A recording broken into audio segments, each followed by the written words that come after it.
Coming back at you faster than a Manx missile in a sprint finish, we're here with another episode of the GCN Tech Clinic. This week we tackle small hands and braking, 14 speed cassettes, yep 14, as well as Di2 hacking.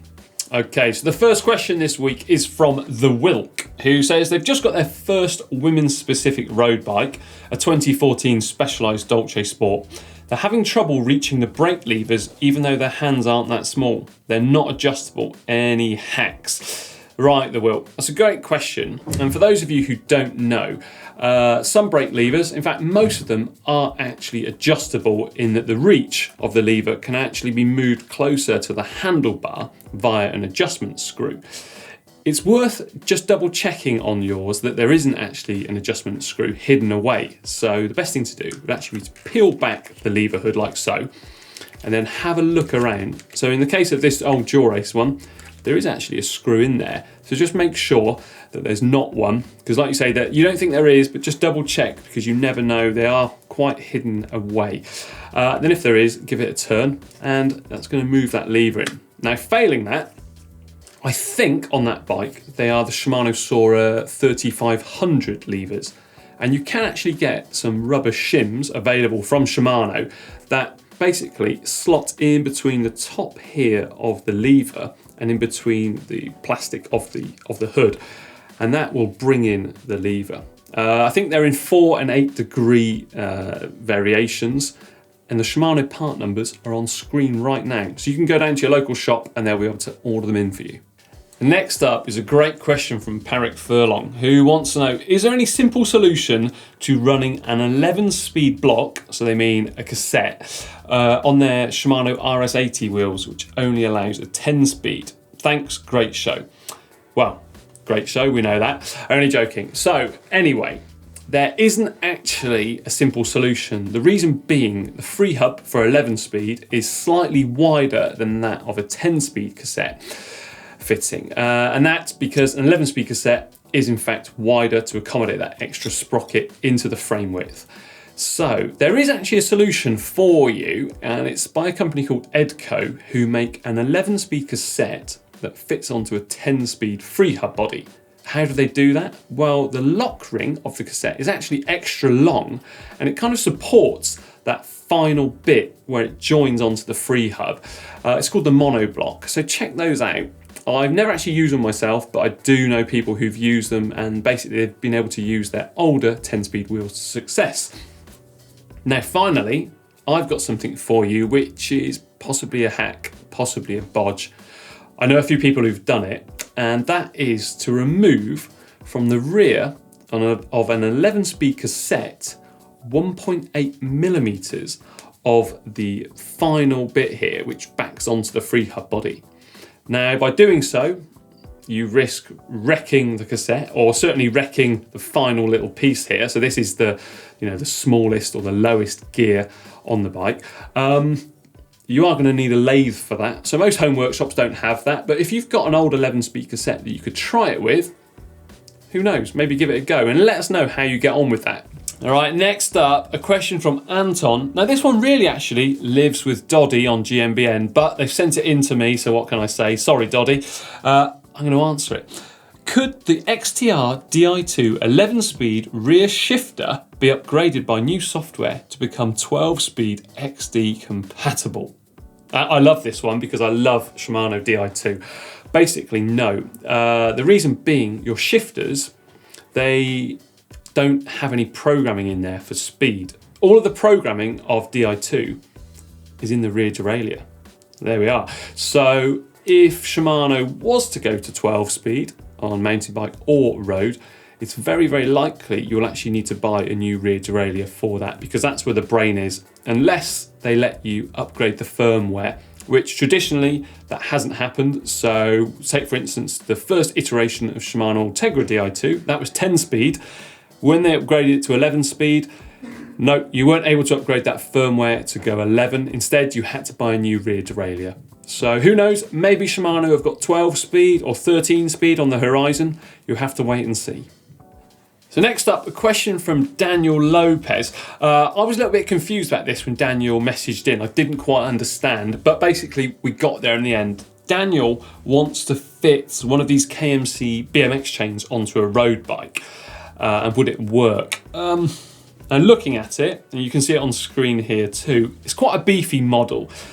That chain is actually designed for BMX riding. So I'm not really clued up on BMX. It's about 30 years since I last had one. But I think you use those on freestyle BMXs so you can grind, I think it's called, along rails. Let me know in the comments down below. Anyway, the purpose of that chain is to basically strengthen it. So if you do grind against something, it doesn't snap or bend that chain, or at least it helps prevent it. Now, Daniel, I don't know why you'd want to put that on a road bike unless you're using a fixed gear or single speed. The reason being that chain, as far as I'm aware, is only available in 1/8 of an inch. So that's far too wide to work with a derailleur, and certainly more than one sprocket on the rear. So unless that's what you're using it for, so a single speed or fixed wheel, like I just mentioned, then no, it's not going to work, I'm afraid. You're just going to end up graunching the gears and ultimately not being able to pedal. Okay, now I've got a great question from Ben Boss, who wants to know any tips on changing cleat type, i.e. Shimano SPDSL to Look Keo. Well, luckily for you, Ben, I've managed to actually get a shoe, and this one belongs to Heather from the Global Triathlon Network. I hope she doesn't need it right now. Anyway, luckily she's got Shimano SPDSL cleats fitted. So I reckon we can get this one nailed. Basically, grab yourself a pen or something sharp, find the central point of the upper part of the cleat, so the front part, and then draw a line there, so a perfectly straight line, and then do the same with basically the back of the cleat, and then find the dead center of the middle of the cleat, and then on both sides draw a line where the middle part is. Then remove the cleat, grab your new Look Keo one, put it on, and then you should be able to find the central part, because basically you are going to have, in fact, the same sort of foot position on the pedal largely. I mean, you might need some fine adjustments, so take an Allen key out with you on that first ride, just so you can move the cleats if needed. And also try and stick with the same sort of amount of float as well on the new cleats. So you're not going from something with a lot of float to something with none, or vice versa. And finally, this is really important, can't stress it enough, make sure you put something on those cleat bolts. Some people recommend thread lock. I've never actually done that because from time to time they can actually be a real pain to undo. I tend to use a grease, so whatever you do, use something there. Don't put them in dry because you could end up having them rust in place. And then you're gonna have to write into me again on the Tech Clinic to help you remove those rusty bolts. Next up, Martin Cheadle, who wants to know, do Campagnolo Groupsets, so Campagnolo, require a special technique to index over Shimano? Well, Martin, I think we're probably talking about cable group sets here. And if so, then the answer is no, they don't. What's worth bearing in mind though is sometimes you can get into a right fiddle or a right pickle with everything and essentially need to just undo that clamp bolt of the cable and do a hard reset in effect. So make sure that your high and low limit screws are adjusted correctly. In essence though, it's really a barrel adjuster, just like on Shimano or SRAM 2. Worth bearing in mind as well, with modern components, so 11 speed, the tolerances really actually are quite fine. So adjust small and often, if that makes sense. So, you know, a quarter of a turn, 1/8 of a turn of that barrel, and check the gears are working okay, because sometimes you can just make just that little notch more of a turn and you're in trouble. Finally, make sure that your gear hanger is in line, because surprisingly, it's quite easy to actually get bent if you lay the bike up against something on the wrong side. I always actually try and avoid leaning the right-hand side of a bike up against any wall or anything like that, just in case it does get a little bit of a knock. And also make sure that if you do up your quick release skewer, that it's not actually moving in that derailleur hanger, because sometimes it can do. Failing that, go down to your local bike shop and get them to check with the derailleur alignment gauge just to make sure. But yeah, it's the same to adjust them as it is for Shimano. Okay, from Precisely Random, this is a bit of a random question, but a good one nonetheless. Is there a limit to the amount of gears you could feasibly fit in a cassette? Wow, I guess there's a limit to everything, isn't there? But with this, I guess there is, but I don't know what it is, I'm afraid. But you've got to consider frame widths, chain line, the actual width of a chain too, because as chains get narrower, they don't tend to last as long too. But interestingly, back in 1999, Shimano actually filed a patent for a 14-speed cassette, believe it or not. So although we haven't seen it yet, that patent expires next year. So maybe in 2019, we're going to see a 14-speed cassette from Shimano, and they're going to miss out a 12-speed and a 13-speed cassette. Who knows? Right, let's move on to a wheel question now from Richard Isaacson. He says, hey John, loving the show. Always good to hear. My question is, how hairy can deep section wheels be in the wind? They're looking to upgrade their current wheel set and they would love some deep sections. They live in a very windy area. 15 to 20 mile per hour gusts are common, and it's not too rare to see 30 miles per hour. Well, Richard, firstly, thank you for loving the show again. I can relate to this one. I used to live on an island in the Atlantic Ocean, believe it or not, and it was very windy out there. And in fact, I never ever once used deep section wheels out there because the gusts of wind, they used to terrify me, and I was worried about being blown into some old lava rock fields. So have a guess actually in the comments below where I used to live. But I can actually really relate to this in a more serious way, in that when I lived and raced in Belgium, the land of crosswinds, you've got to also consider your weight and riding style as well. And in Belgium, I was pretty lightweight for those types of races, and I never used anything deeper than 40 millimeters. However, the big Kermesse kings next to me, they'd be using 60 mils or deeper, and they'd be stable. So really, you've got to take into account your weight and also how comfortable or confident you are to be able to keep that bike sailing smoothly. What I would actually suggest though, is speak to some local riders and maybe see if you can borrow their wheels just to try them out before you splash the cash. That way, you're not going to possibly invest into something that doesn't really turn into an investment at all, and it's money down the drain. So yeah, try and borrow some off a mate and just use them, give them a go. Next up, a question from Jay Sternadel, who wants to know, can they get a cheap bearing to roll as fast as an expensive one by cleaning out the old grease and adding a higher quality one in? Oh, this is a can of worms, right? I could talk about bearings all day long.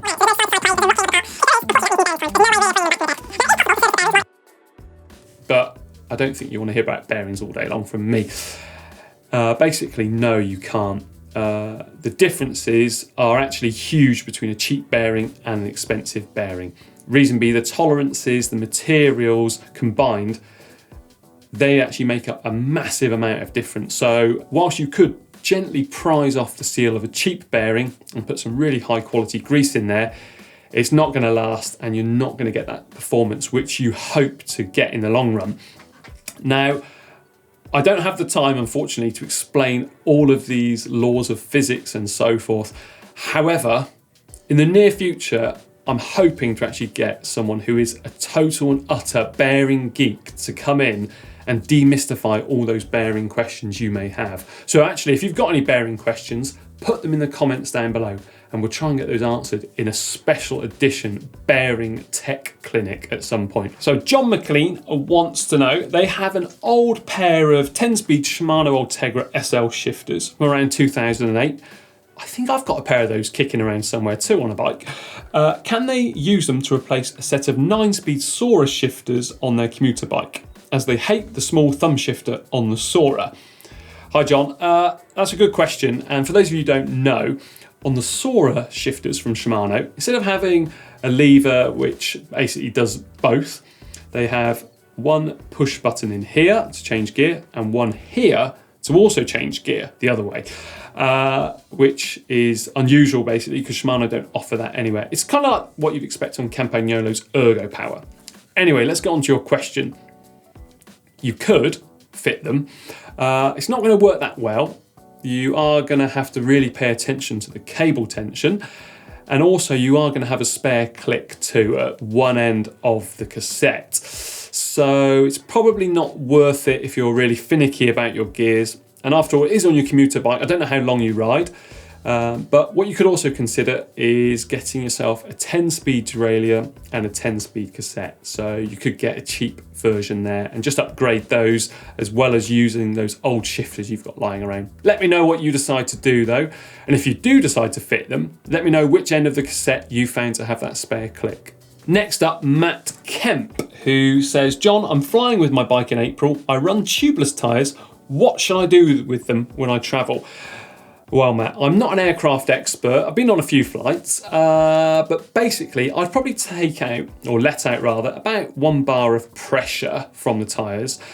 That way you're not going to break the seal between the tyre bead and the rim, keeping your tubeless sealant in place. But I have known people who've not even taken out any pressure. They've arrived at the other end and they've been fine. And then other people have had exploded tyres. So there we are. Maybe there is some science behind it. But be safe, let about a bar out, keep some of that tubeless sealant in place.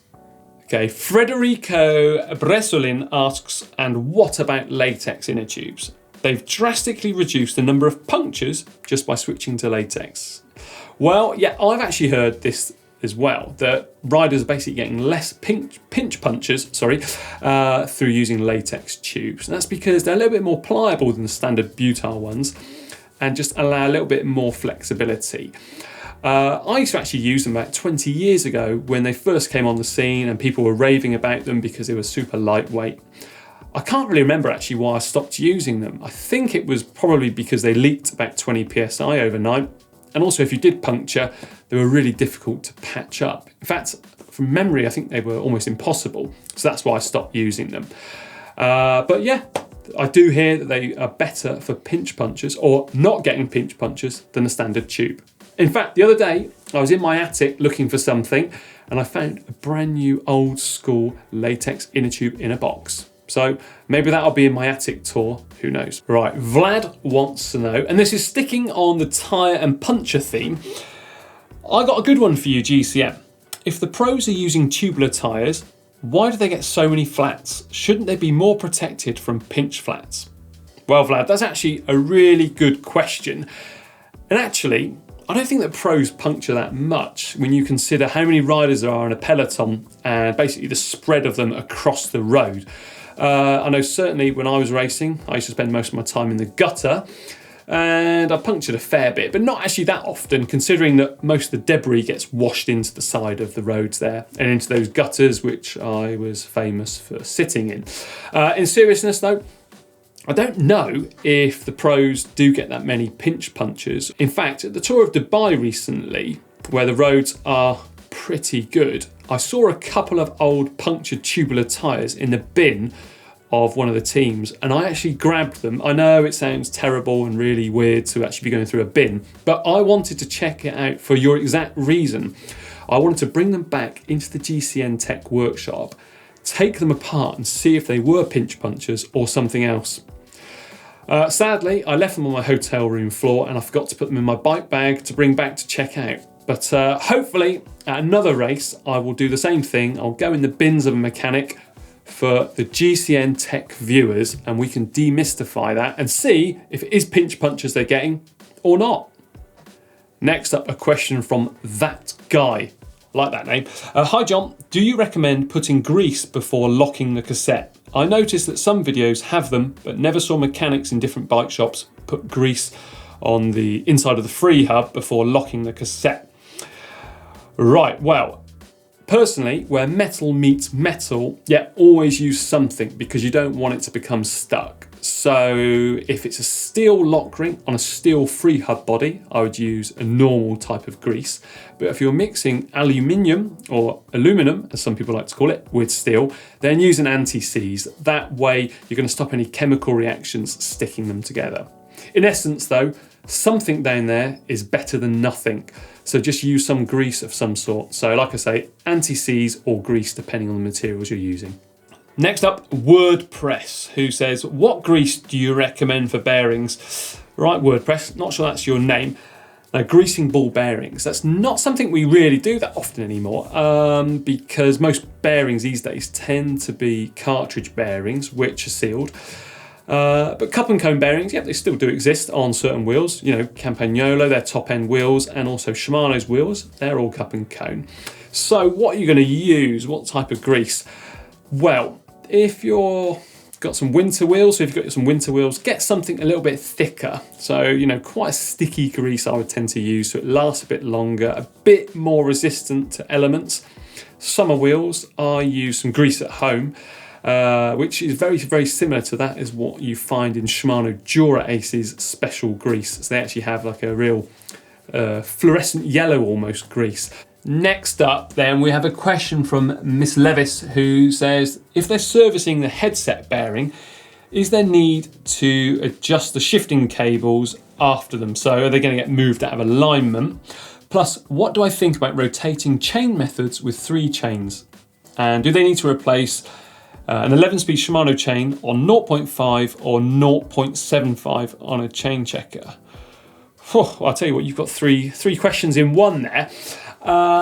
Firstly, when you're working on a headset, no, that's a nice simple job. Unless you've got barrel adjusters on your frame, and when you've taken off the handlebars, they've somehow become twisted, then no, you shouldn't in fact need to adjust your gears when you reassemble the handlebars and the stem in place.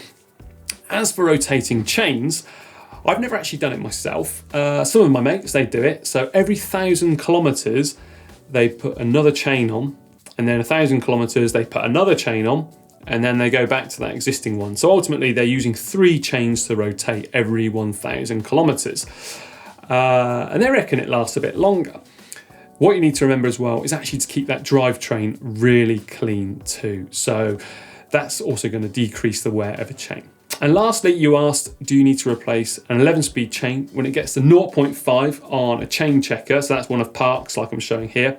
Yeah, when you get to 0.5 on an 11-speed chain, that's when you need to replace it. S. Wilson wants to know, how do I know when a headset bolt is tight enough? I'm assuming I don't just crank it tight. That's right, S. Wilson, you don't just crank it up tight. It's actually quite a fine adjustment on a headset. So even with the A headsets, which we use now, the threadless ones, they require just as much sort of, you know, fine attention as what the traditional old school type headset did. Basically, what you want to do is make sure that when you're tightening up the preload bolt, so that's the one on the top of the headset, that you're removing any play or rocking movement. When you put the front brake on and you try and move the front wheel and you shake the bars back and forth, that there's no play there, but also that it's not too tight, that if you turn the bars, if you gently try and feel for any rough or graunchy feeling, if you can, then there's too much pressure on that bolt. And ultimately, you're going to wear out those headset bearings really, really fast. So it's not easy, and it's not really difficult either. It just takes a little bit of playing around, but basically don't just whack up that bolt really, really tight, because you're just going to destroy the bearings, and after a few rides, you're going to have to replace them, as well as having, frankly, terrible steering. Just try it around, and then if you're unsure though, take it down to your local bike shop and just get them to check. Next up, we have a question from Wesley Wertz, who says, nice and handy bike stand. So it's this Park one here. Would I recommend it for ISP frames, as damaging the seat post would ruin the frame in that case? Right, well basically, for those of you who don't know, an ISP is basically an integrated seat post. So the seat tube is extended, and with a clamp, you clamp onto the actual seat tube with your saddle. Luckily this Park one is actually able to be adjusted really, really carefully and in quite minute steps, in fact, so you can get it clamped just right. But you need to be careful. And I once worked with a guy in a workshop who didn't pay much attention and went straight through his seat tube with a clamp. And let's just say that was it. He could have got the frame repaired, but he didn't. He had to buy a new one. But frame repair on carbon is obviously a different story. What I actually like to use myself is one of those tripod style stands, just because you can really work on a bike really, really fast and stuff. They're not to everyone's taste. The downside though, with one of those tripod style stands where you have to take out the front wheel, is obviously you don't have the front wheel in. So if you need to work on the front wheel for lining up brakes, that sort of thing, it's not as easy. But yeah, in answer to your question, because I've dragged it on a bit there, yeah, you can use it with an ISP frame. Stuart Blackman wants to know, hi John, what are some simple tips to check out a second-hand bike mechanical's worthiness, especially in relation to the chain rings, chain and rear cassette? Well, Stuart, a few simple checks to make would be to make sure that the chain rings are actually straight and in line. So actually stand behind it and look and make sure that none of those teeth are bent. But also be aware that some teeth are actually profiled. So they may look like they're bent or worn out, but in fact they're not. So actually check with a brand new component. So maybe have a look online before you go to view that bike, just to make sure that what you're looking at does match up with it safely. Also do the same on a cassette as well. And with the chain, what you could do is actually just buy a chain checker. It's a good tool to have anyway, and take that along with you and measure that chain. Also, factor the cost of replacing all of those things in, and maybe try and bargain with the seller a little bit. So, you know, if you do feel they need replacing, tell the seller what that would cost and try and get that taken off of the price. A little bit of bargaining power. Right, Flavio wants to know, to all of the GCN presenters, is it possible to convert a 10-speed shifter to an 8-speed shifter? They don't really like the look of cables going out from the side of the shifters, so they want to do some crazy custom stuff.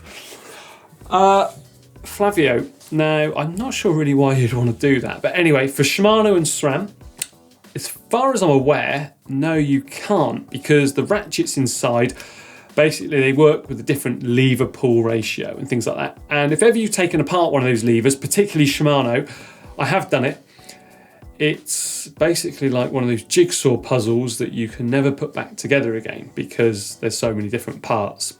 But the good news is, with Campagnolo, as far as I'm aware, certainly I'm sure with the 8, 9 and 10 speed shifters, the ergo power shifters, you could in fact change the internals around so that you could upgrade from 9 to 10 speed, from memory anyway. It's so long ago since I was playing around with this. So have a little investigation out there, because I think with Campagnolo you can. And also, I'd like to know, Flavio, what is this crazy custom stuff that you're going to do? Send me in some pictures of it, please. I'd love to see. Next up is a question, the final one actually, and I always like to chuck a funny one in here, from Jay Elliott, who's saying, Poppet's big question, where can we get Emma Pooley's porridge muffin recipe? Hi Jay, let me check in with Emma on that. In fact, Emma, when she did visit this for the GCN Tech Show, when she visited this set, she did say how clean and tidy it was. So maybe we could have a cooking special with Emma in here and she could make that porridge. So you've got that recipe. But actually I will ask her and we'll try and share that with you so you can make some of that delicious porridge, because we had some in the office actually the other day and it was lovely. Anyway, leave your questions for me using the hashtag AskGCNTech on all forms of social media, as well as down there in the comments down below.